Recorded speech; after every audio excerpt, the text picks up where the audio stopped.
Bueno, Fausto Alvarado ha sido ministro de Justicia, pero a los 60 años, 59, 60 años, decidió ser historiador e ingresó a la Universidad Católica. Un caso parecido al de María Delfina Álvarez Calderón, solo que él 10 años antes. Un poquito de descuento. Un poquito de descuento, sí. Y bueno, ha hecho los estudios y acaba de publicar un libro que se llama Virreinato o Colonia, Historia Conceptual, España-Perú, siglos XVI, XVII y XVIII. Un libro muy interesante, debo decirlo, felicitaciones realmente, pero sobre todo esta idea de la historia conceptual, cómo han variado los conceptos, digamos, que organizan la percepción de la realidad política y que permiten eventualmente hasta la dominación política en esos siglos. Básicamente conceptos de colonia, virreinato, reino. Reino, virreinato, que para el caso es lo mismo, ¿no? Bueno, lo que quiero explicarte, la visión desde la historia conceptual obviamente es una visión ya correspondiente al presente, a la presente centuria, podríamos decir, ¿no? Reinhard Koselleck, que es el filósofo, historiador y jurista también alemán, fallecido en el 2006, o sea, hace muy poco, inaugura esta historia conceptual, ¿no? En el sentido de una escuela que no solamente va a las fuentes mismas en su tiempo y espacio en que se dan, sino que aprovecha el lenguaje, porque los conceptos, lo quiero decir de una manera bastante didáctica, es como una maleta que dentro hay ideas y nociones, pero esas ideas y nociones, esa maleta, van cambiando el contenido. Entonces, ¿qué lo hace cambiar ese contenido de esa maleta que tiene los conceptos? Son precisamente los hechos históricos, bueno, y mayormente son de naturaleza política. Entonces, hay conceptos fundamentales. Claro, el objeto de la historia conceptual no es todos los conceptos, sino aquellos que tienen una repercusión política y que es fruto justamente de los movimientos históricos que se dan, ¿no? Bueno, en los 3 primeros años de la colonia, para usar la palabra que se usa acá, no se hablaba de colonia sino de reino. Jamás. ¿No es cierto? Esto no era una colonia, era un reino. El término colonia, según se dice acá, pues se empieza a introducir hacia finales, digamos, del siglo XVIII, y al principio en realidad tiene una connotación positiva, porque una colonia es las colonias inglesas en Estados Unidos, por ejemplo, siempre tienen una connotación positiva. Es el desplazamiento de personas que se van a colonizar. Pero después va adquiriendo cada vez más contenido negativo, peyorativo, ¿no es cierto?, como expresión de algo negativo. A ver, cuéntenos eso. ¿Qué pasa? ¿Por qué en reino? ¿Por qué después colonia? ¿Por qué? No, es que hay diferentes tiempos, y en eso son herramientas de la historia conceptual. Los tiempos de Francia, por decir de una manera, los tiempos de Inglaterra, que son los otros países que aparecen teniendo dominios en América, son 100 años después que se iniciaron con la época en que vinieron los castellanos o los españoles a estas zonas. Y los objetivos fueron distintos.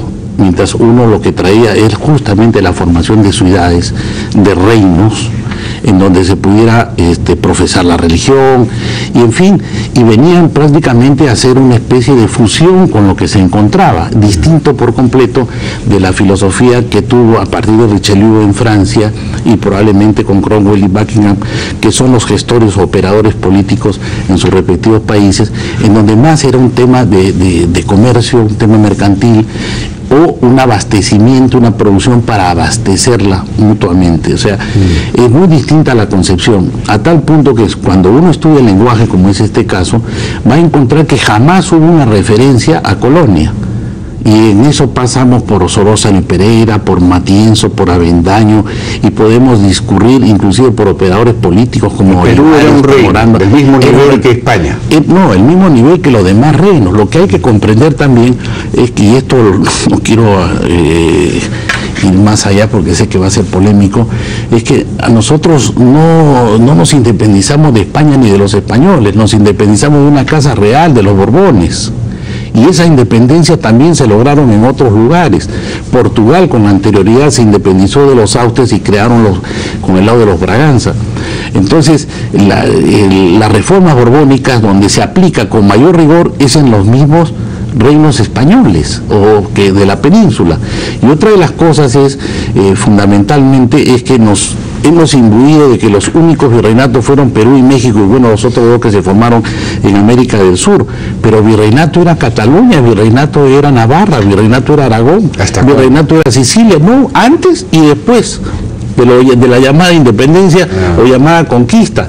Los primeros virreinatos que podemos tomar nota son en Navarra, en 1200 y pico, y los últimos virreinatos son en 1800 y tanto, mucho después de la llamada independencia que tenemos nosotros.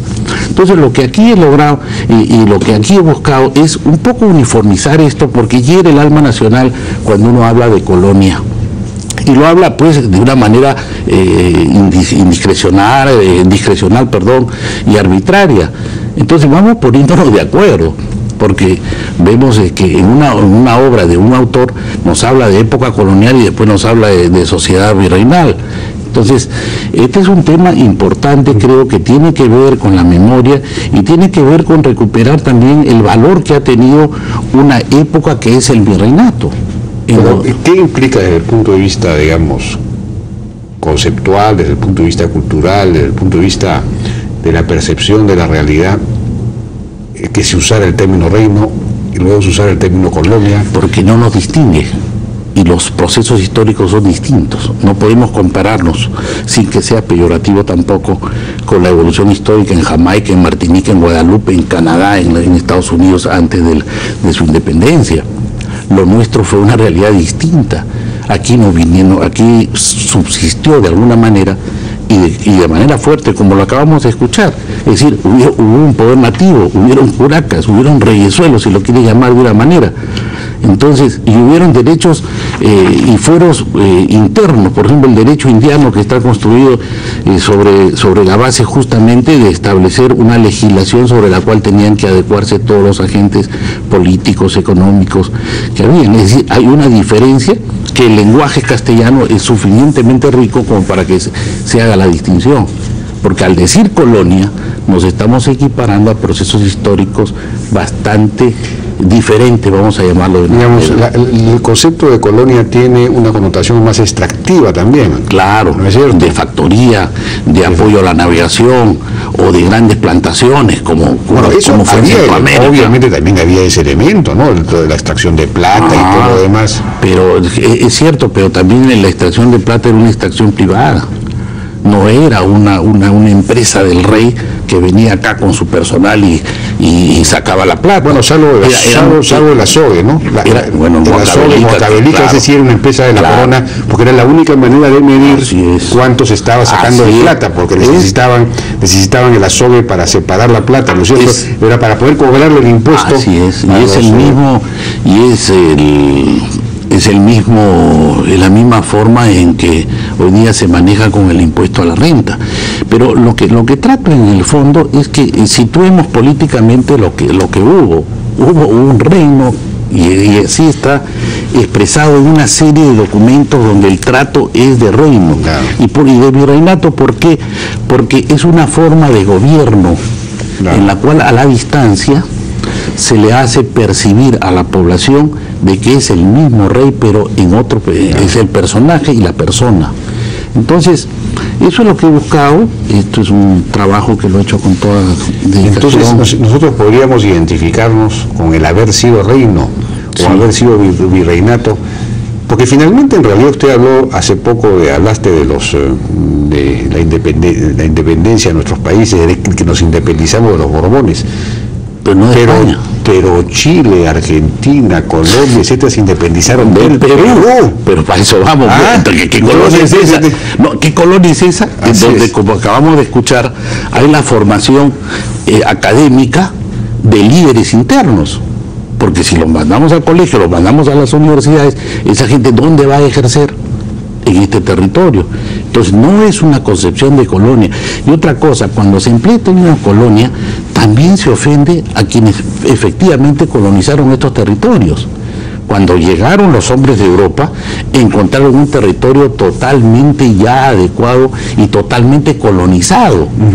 En el caso del Valle de Lima, no lo encontraron yermo o desértico, como es el objeto de una colonia. Es justamente movilizar gente de una misma metrópoli hacia otro lugar para convertirlo en un territorio fértil o un territorio de defensa. Bien, Fausto, te felicito realmente por este libro, Fray Ignato Colonia, Historia Conceptual, España-Perú, siglos XVI, XVII y XVIII. Te agradezco a ti por muchas gracias por la participación. Vamos, ya nos despedimos, ¿no es cierto? Hasta el día lunes. Muchas gracias por habernos acompañado. Ustedes se quedan con Rumbo Económico. Buenas noches.